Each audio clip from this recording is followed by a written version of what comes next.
महत्त्वाच्या घडामोडींचा वेगवान आढावा घेऊया. जळगावचा रहिवासी निलेश सराफ ऐन दिवाळी आधी मोठ्या संकटात सापडले आहेत. व्हॉट्सअॅपवर वापरताना झालेल्या एका छोट्याशा चुकीमुळे त्यांना तब्बल 5.5 लाखांचा फटका बसलाय. निलेश यांच्या मोबाईलमध्ये ऑटो डाउनलोड सेटिंग सुरू राहिलं आणि दिवाळीपूर्वीच त्यांचं दिवाळं निघालं. मोबाईलमधल्या ऑटो डाउनलोडिंग सिस्टीममुळे हॅकरने मोबाईल हॅक करत 5.5 लाखांवरती कसा डल्ला मारला याची आपबीती निलेश यांनी सांगितली. नवी मुंबई ऐरोलीतील अपघात आणि अपहरणासह वादग्रस्त ठरलेल्या IAS खेडकर प्रकरणामध्ये आज बेलापूर न्यायालयामध्ये झालेली सुनावणी. या प्रकरणातील आरोपी मनोरमा खेडकर यांना यापूर्वी न्यायालयाने 13 ऑक्टोबरपर्यंत अंतरिम जामीन मंजूर केला होता. यानंतर आता न्यायालयाने 31 ऑक्टोबरपर्यंत जामिनाची मुदतवाढ दिली आहे. नाशिकच्या गंगापूर रोड गोळीबार प्रकरणातील मुख्य आरोपींपैकी एकाला अटक करण्यात आली आहे. आरोपी अजय बोरिसला पोलिसांनी अटक केली आहे आणि तुकाराम सोथवे अजूनही फरार आहेत. बीड पोलिसांनी आणखीन एका टोळीवरती मकोका अंतर्गत कारवाई केली आहे आणि 9 महिन्यातली ही 6वी कारवाई आहे. जिल्ह्यातील कायदा आणि सुव्यवस्थेचा प्रश्न अबाधित राखण्याच्या दृष्टीने पोलीस अधीक्षक नवनीत कॉवत यांनी आतापर्यंत 5 टोळ्यांवरती मकोका अंतर्गत कारवाई केली. नेकतूर इथल्या पवनचक्कीतील चोरी प्रकरणामध्ये आणखीन एक टोळीवरती मकोका अंतर्गत ही कारवाई आहे. मे महिन्यामध्ये 12 ते 14 चोरट्यांच्या टोळक्यांनी नेकनूर इथल्या पवनचक्की प्रकल्पातनं 17 लाख रुपयांची चोरी करत सुरक्षा रक्षकाला लोखंडी रॉड आणि कोयत्याने धमकावलं होतं. गँगस्टर DK रावची पोलीस कोठडी वाढली आहे. DK रावला 17 तारखेपर्यंत पोलीस कोठडी सुनावण्यात आली आहे. बिल्डरकडनं खंडणी मागितल्याच्या आरोपामध्ये DK राव अटकेत आहे. साताऱ्यातल्या यशवंत बँकेमध्ये 112 कोटी 10,57,481 रुपयांचा गैरव्यवहार झाल्याचं उघडकीस आलंय. या प्रकरणी बँकेचे तत्कालीन अध्यक्ष आणि राज्य सहकार परिषदेचे माजी अध्यक्ष शेखर चरेगावकर यांच्यासह 50 जणांवरती गुन्हा दाखल करण्यात आलाय. या गैरव्यवहार प्रकरणी काही दिवसांपूर्वी भाजपच्या खासदार मेधा कुलकर्णी यांनी आवाज उठवला होता. या बँकेच्या गैरव्यवहारावरनं भाजपमधील पुण्यातील काही नेत्यांच्या धुसफूस पाहायला मिळाली होती.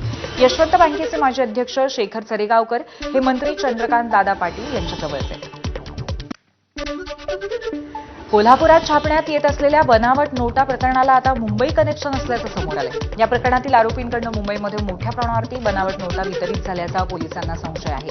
याबाबत पोलिसांकडून सखोल तपास करण्यात येतोय. आरोपींनी बनावट नोटा मुंबई आणखी कोणाला दिलेल्या आहेत का याचाही तपास सुरू आहे. यामुळे या प्रकरणातील आरोपींची संख्या वाढण्याची शक्यता आहे.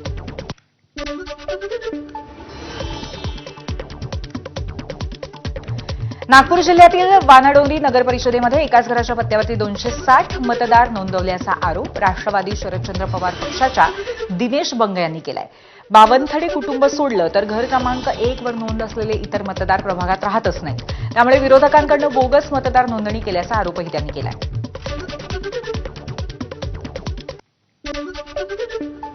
पुण्यामध्ये अखिल भारतीय विद्यार्थी सेनेच्या विरोधात मनसे विद्यार्थी सेना आक्रमक झाली आहे.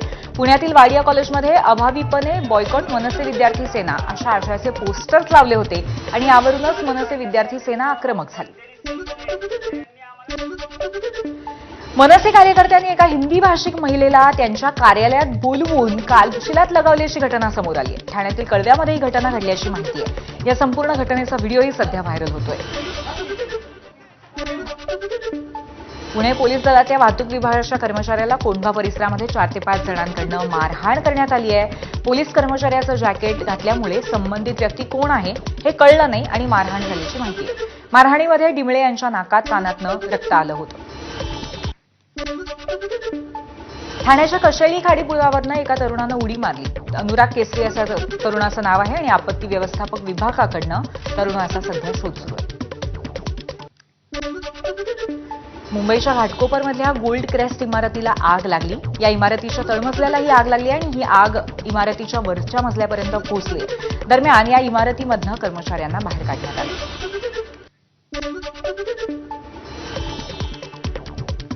मयताच्या अंगावरील दागिन्यांसाठी एकाच आठवड्यामध्ये अस्थिंसह दागिने चोरी गेल्याची सलग दुसरी घटना जळगाव शहरात घडल्यामुळे मोठी खळबळ उडाली. एका आठवड्यापूर्वी दागिन्यासाठी मेहरून स्मशानभूमीतून दागिन्यासाठी अस्थींची चोरी केल्याची घटना समोर आली होती. छबाबाई पाटील या महिलेच्या अंगावरील 2 तोळे सोनं लंपास करण्यासाठी चोरट्यांनी अस्थी चोरल्या होत्या. आता जिजाबाई पाटील यांच्या अंगावरचं 4 ग्रॅम सोन्याचे दागिने गायब झालेत. त्यामुळे नातेवाईकांनी संताप व्यक्त केला. असं म्हटलं जातं नागरिक की बाबा जिवंतपणे तर सुविधा देत नाही, कमीत कमी मेल्यावर सुद्धा असे जर हाल होत असतील तर मला वाटतं ही दुर्दैवाने सांगा वाटतं की महापालिका प्रशासन जबाबदार या गोष्टीला नक्की जे आज आयुक्तांना भेट घेऊन याची चौकशी करण्याची मागणी करणार. आणि महापालिकेने सर्वच गोष्टीला पैसा नाही म्हणून चालणार नाही. शेवट सुविधा तुम्ही फक्त कर वसूल करण्यासाठी बसलेला आहात का? नागरिकांना सुविधेची जबाबदारी नाही का तुमची? मला वाटतं हा जाब मी आयुक्तांना आज नक्की विचारणार. नवी मुंबईतल्या सीवूड सेक्टर 44 परिसरामध्ये एका तरुणाच्या गळ्यातली चेन बाईकस्वाराने खेचून नेली. रस्त्यावरून चालत असलेल्या तरुणावरती अचानक एक बाईकस्वार आला आणि क्षणामध्ये त्याच्या गळ्यातली सोन्याची चेन खेचून फरार झाला. ही घटना सीसीटीव्हीमध्ये कैद झाली आहे. परिसरामध्ये मात्र खळबळ उडाली आहे.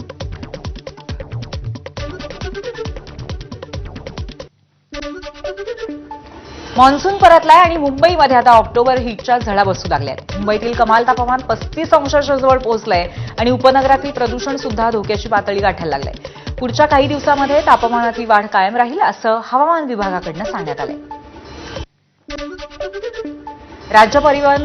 राज्य मार्ग परिवहन मंडळाने दिवाळीच्या आधी आवडेल तिथे प्रवास योजनेच्या पासमध्ये कपात करून प्रवाशांना खुशखबर दिली आहे. ही कपात 7 ऑक्टोबरच्या मध्यरात्रीपासून लागू केली आहे आणि यामध्ये 20 ते 25% कपात केल्याचं अधिकाऱ्यांनी सांगितलंय. आवडेल तिथे प्रवास या योजनेअंतर्गत प्रवाशांना एकाच पासवरती राज्यातील कुठेही अमर्याद प्रवास करण्याची सुविधा मिळते. या योजनेमध्ये प्रवाशांना एकाच पासवरती राज्यातील कोणत्याही एसटी बसने अमर्याद प्रवास करायला मिळतो. एसटीचा 4 किंवा 7 दिवसांचा पास घेतल्यावरती प्रवाशांना दरवेळी तिकीट काढायची आवश्यकता नसते.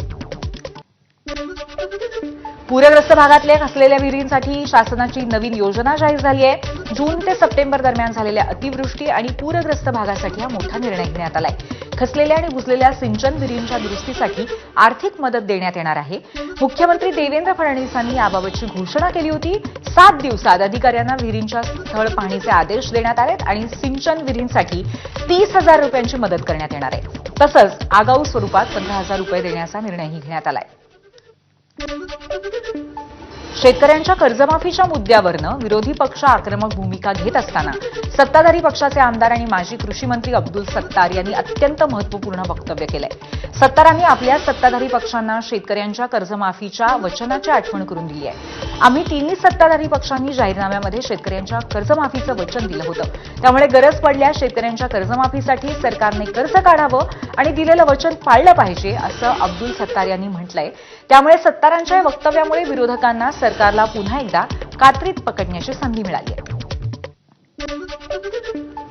गोंदिया जिल्ह्यामध्ये सप्टेंबर महिन्याच्या शेवटच्या आठवड्यात वादळी वाऱ्यासह आलेल्या मुसळधार पावसामुळे धान उत्पादक शेतकऱ्यांचं धान भुईसपाट झालं.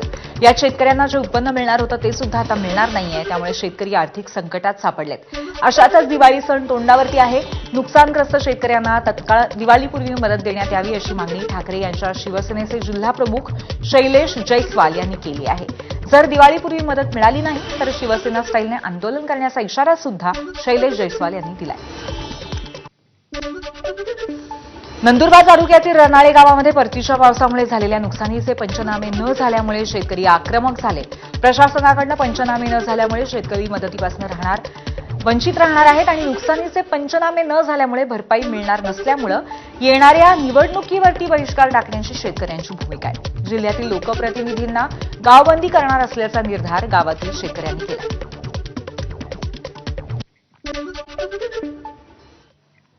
आणि पुन्हा एकदा बातम्यांचा वेगवान आढावा सुरू ठेवूया. अतिवृष्टीमुळे वाहून गेलेल्या सर्व जनावरांची नुकसान भरपाई मिळणार आहे. मुख्यमंत्री देवेंद्र फडणवीस यांनी 3 जनावरांची अट रद्द केल्याची माहिती भाजपा आमदार राणा जगजितसिंह पाटील यांनी दिली आहे. जनावरं वाहून गेल्यावरती पुरावा नसेल तर पशुमालकांना नुकसान भरपाई मिळणार असून त्यासाठी शासकीय कमिटीची नियुक्ती होणार असल्याचंही त्यांनी सांगितलं. सर्व जनावरं जितकी संख्या असेल त्या पूर्ण संख्येला अनुदान SDRF NDRFच्या निकषाप्रमाणे द्यायचं ठरलंय, मर्यादा न टाकता.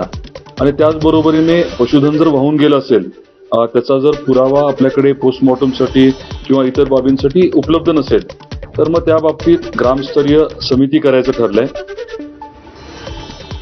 ऐन बिहार विधानसभा निवडणुकीच्या रणधुमाळीत लालू प्रसाद यादव आणि कुटुंबियांच्या अडचणीत वाढ झाली आहे. दिल्लीच्या राऊस अव्हेन्यू न्यायालयाने आयआरसीटीसी प्रकरणामध्ये राष्ट्रीय जनता दलाचे अध्यक्ष लालू प्रसाद यादव, तेजस्वी यादव आणि राबडी देवी यांच्या विरोधामध्ये आरोप निश्चित केले. निविदा प्रक्रियेमध्ये हस्तक्षेप केल्याचं न्यायालयाने म्हटलंय, तर सर्व आरोप चुकीचे आहेत असं म्हणत लालू प्रसाद यादव यांनी आरोप फेटाळले.